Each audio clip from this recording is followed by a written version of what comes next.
नमस्कार, मी Punjab duck. 31 August आणि 1, 2, 3 सप्टेंबरच्या दरम्यान राज्यात समजा बऱ्याच ठिकाणी उघड भेटल, पण त्याच्यानंतर काही राज्यातल्या काही भागामध्ये पाऊस चालू राहणार आहे. मग ते कुठं चालू राहणार आहे तर समजा सांगू इच्छितो 31 ऑगस्ट 31 आणि 1, 2, 3 सप्टेंबरच्या दरम्यान तुम्हाला सांगू इच्छितो जळगाव जिल्हा झालं, बुलढाणा जिल्हा झालं, अकोला जिल्हा झालं, अमरावती जिल्हा झालं, वर्धा जिल्हा झालं, नागपूर जिल्हा झालं, भंडारा, त्याच्यानंतर ह्या पट्ट्यामध्ये मात्र तिकडचा पाऊस चालूच राहणार. म्हणजे त्या पट्ट्याच्या नंतर तिकडं मध्य प्रदेशच्या बाजूनं काही त्या खालून म्हणजे नांदुरा त्या घाटाच्या नांदुरा त्या तालुक्याकडून त्या खालच्या साईडनं अकोट ह्या भागाकडून परतवाडाकडून ह्या पट्ट्यामधला मात्र पाऊस कंटिन्यू मात्र इकडला जरी कमी झाला तर तिकडला मात्र पाऊस चालू राहणार आहे. म्हणून विदर्भातल्या शेतकऱ्यांना अंदाज लक्षायचा.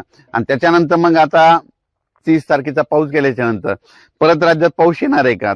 31, 1, 2, 3 ला देखील महाराष्ट्रात पाऊस चालू होणार आहे. एकदम महाराष्ट्रातला पाऊस सगळीकडला बंद होणार नाही. मग पाऊस कुठं पडणार आहे तर तुम्हाला सांगतो 1, 2, 3च्या दरम्यान इकडला सांगितल्याच्या नंतर मुंबई, नाशिक आणि उत्तर महाराष्ट्रातल्या शेतकऱ्याला परत सांगू इच्छितो की 4 सप्टेंबर, 5 सप्टेंबर, 6, 7च्या दरम्यान परत मुंबईकडे देखील मुसळधार पाऊस पडणार आहे. मुंबई,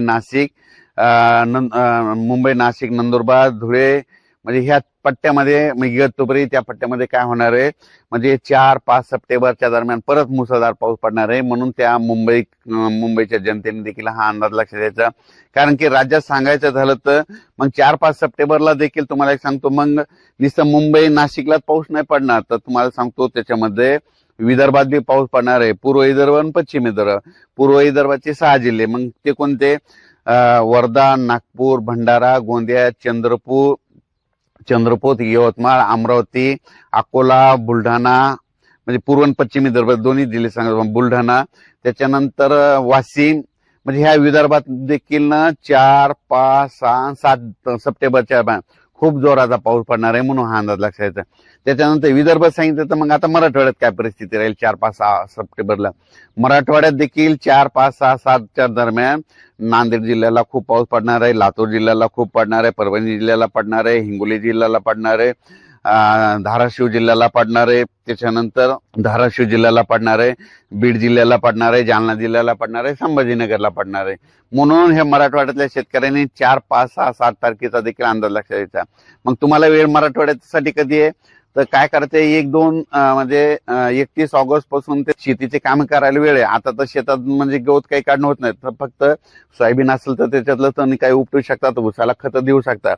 त्याच्यानंतर मग पश्चिम महाराष्ट्रातली काय परिस्थिती राहणार आहे की 4 सप्टेंबर, 5, 6, 7च्या दरम्यान म्हणजे सोलापूर जिल्ह्याला खूप पाऊस पडणार आहे, सांगलीकडे पडणार आहे, साताऱ्याकडे पडणार आहे, त्याच्यानंतर इकडं पुणेकडे पडणार आहे, अहिल्यानगरकडे पडणार आहे.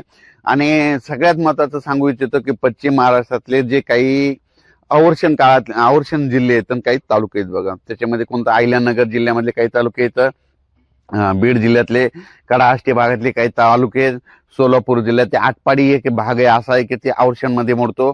तर त्यांच्यासाठी एक आनंदाची बातमी सांगतो की सप्टेंबरचा म्हणजे परतीचा पाऊस मात्र तुम्हाला खूप पडणार आहे.